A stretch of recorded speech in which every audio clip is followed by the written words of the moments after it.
sekjen yang baru. Oh iya, tadi pelantikan kawan-kawan pengurus DPP yang kemarin belum sempat dilantik di Bali.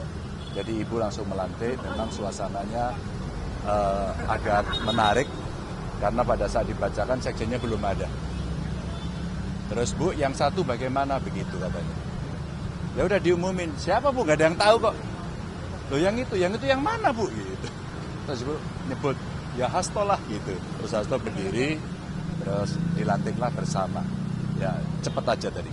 Tapi ada alasan dengar nggak sih Mas, kenapa Pak Hasto lagi yang akhirnya diangkat menjadi Ketua Umum punya kewenangan penuh untuk menentukan dan Ibu tidak menyampaikan cerita itu, hanya memang ada satu yang menarik sebelum pelantikan dilakukan, Ibu bercerita panjang tentang situasi politik Indonesia sebelum pelantikan. Jadi semua sudah berdiri di sana, belum dilantik tapi Ibu bercerita dulu. Jadi pembekalannya justru sebelum dilakukan pelantikan gitu. Itu Ibu cerita situasi politik Indonesia lah gitu.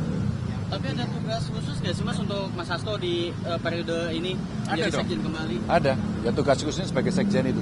Oke Mas, ini kan strukturnya udah lengkap. Kapan didaftarkan ke Insya Allah secepatnya kita sudah komunikasi dengan pihak Kumham. Beberapa syarat administratif sedang disiapkan dari masing-masing kepengurusan yang baru. Biasanya ada soal identitas, NPWP, ya, dan penunjukan notaris. Dan insya Allah dalam waktu yang pendek. Mungkin kalau minggu ini bisa dikumpulkan, rasanya tinggal minta jadwal saja ke Kumham. Kumham juga sudah siap.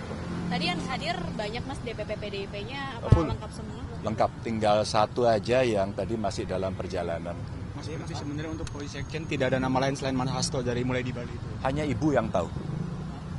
Kalau ini kan kalau kita lihat dari sebelumnya Pak Ahok juga sempat tersandung masalah gitu ya, tapi dianggap partai tetap bisa mengisi di pusat. Nah ini Pak Sekjen juga, apakah ini artinya Ibu memang memberi ruang gitu kepada kader-kadernya yang dianggap sebenarnya tidak ada masalah hukum dan lain-lain? Di kami kan melihat kompetensi masing-masing dan kami bukan tidak tahu.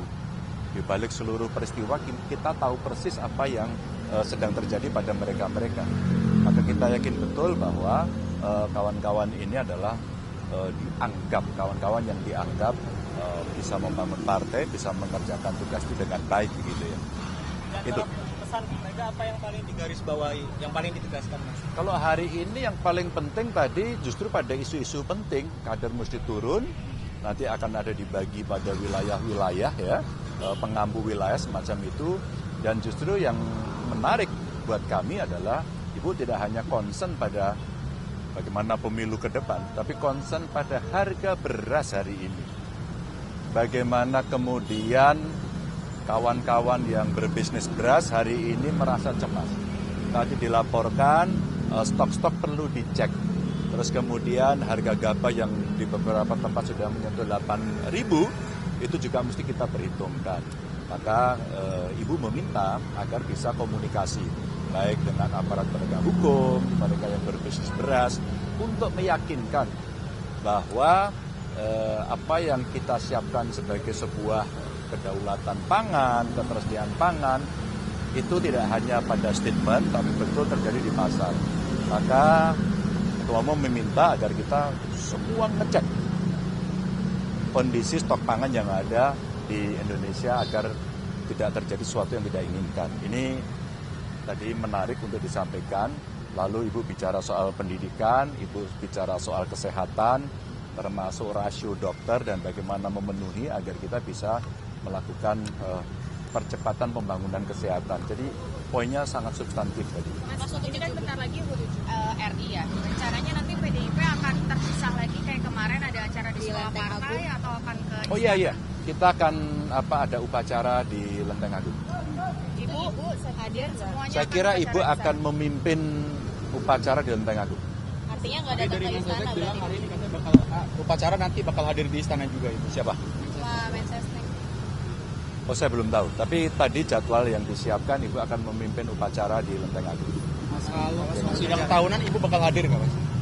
Sidang tahunan? Iya, besok. Oh belum tahu, saya belum tahu. Tadi tidak tersampaikan informasi itu ke kami. Itu ya? Mas, terakhir Mas soal jajaran DPD Mas, jajaran DPD. Oh, DPD sekarang sedang disiapkan peraturan partai terkait dengan petunjuknya. Nanti akan disiapkan konverda, konvercap terus sampai musancapnya. Penunjukan langsung atau rakerda? Penunjukan langsung atau Rakerda. Tapi Mas, Ya. terakhir ini kan pelantikannya kan tadi kan diselenggarakan tertutup dan agak dadakan ya, kita juga baru tahu Mas. Itu mungkin ada alasan tersendiri nggak sih Mas? Tidak, kan pelantikannya di Bali. Pelantikannya di Kongres kemarin. Ini yang belum.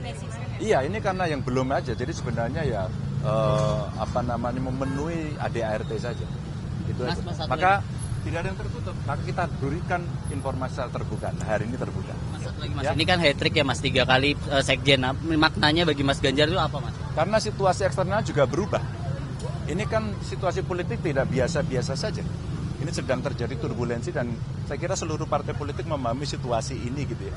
Maka kita juga menentukan dengan cara-cara masing-masing dari partai termasuk yang ada di PDI Perjuangan, dan saya kira itu pasti sudah mempertimbangkan situasi dengan matang. Mas, sebelumnya dianggap kalau yang jadi sekjen ini harus bisa menjembatani juga dengan pemerintah pusat. Apakah dengan ditunjuknya Mas Hasto ini juga dirasa Mas Hasto masih bisa menjadi jembatan dengan pemerintah pusat? Saya kira terjadi komunikasi kan, waktu kongres juga ada komunikasi kan ada yang posting-posting itu gitu kan. Jadi sebenarnya komunikasi jalan.